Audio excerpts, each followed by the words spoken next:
مونٹینیگرو سے تعلق رکھنے والی نوینا نکولچ 3 سال پہلے ویسٹ پوائنٹ آئیں۔ یہ اکیڈمی 100 سال سے زیادہ عرصے سے غیر ملکی طالب علموں کو داخلے دے رہی ہے۔ پہلا طالب علم 1880 میں یہاں سے گریجویٹ ہوا۔ اس کا تعلق گوئٹے مالا سے تھا۔ اس وقت سے اب تک 84 مختلف ملکوں کے 478 طالب علم یہاں سے گریجویٹ ہوئے ہیں۔ یہ پروگرام طویل عرصے سے چل رہا ہے۔ نوینا نے US ملٹری اکیڈمی میں اس وقت درخواست دی جب ان کے ساتھی ناپلس میں نیول اکیڈمی سے گریجویٹ ہوئے۔ میں ٹریننگ شروع ہونے سے کچھ ہی دن پہلے ویسٹ پوائنٹ آئی۔ ہر چیز صحیح تھی کیونکہ اسپانسر خاندان ہماری مدد کے لیے موجود تھے۔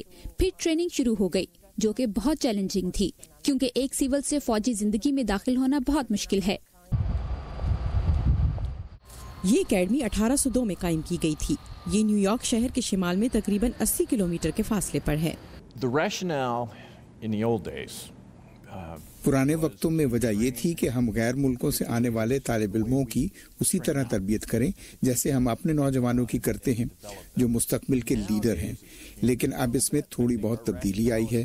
اب مقصد یہ ہے کہ ایک فرد کی اسی طرح تعلیم و تربیت کی جائے جن سے وہ بہتر ہو سکتا ہے تاکہ وہ اپنے ملکوں میں اپنے ساتھ یہ لے کر جا سکے۔ میں اپنے یونٹ کے ساتھ افغانستان جانا چاہتی ہوں۔ میرے خیال میں اس طرح کی ٹریننگ ایک فوجی کے مستقبل کے لیے ضروری ہے۔ امریکی قانون اس ملٹری اکیڈمی میں 60 غیر ملکی طالب علموں کے داخلے کی اجازت دیتا ہے، جس میں کل 4400 کیڈٹ زیر تعلیم ہیں۔ ان غیر امریکی طالب علموں کو ان کی حکومتیں اسپانسر کرتی ہیں۔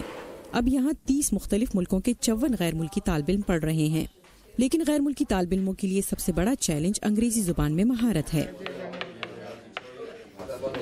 نوینا نکولچ کے لیے مونٹینیگرو فوج میں اپنا کریئر شروع کرنے کے لیے ویسٹ پوائنٹ ایک اچھا آغاز ہے۔ وہ 2019 میں یہاں سے گریجویٹ ہوں گی۔ میلینا جیورچ کی رپورٹ کے ساتھ نیلوفر مغل، اردو VOA۔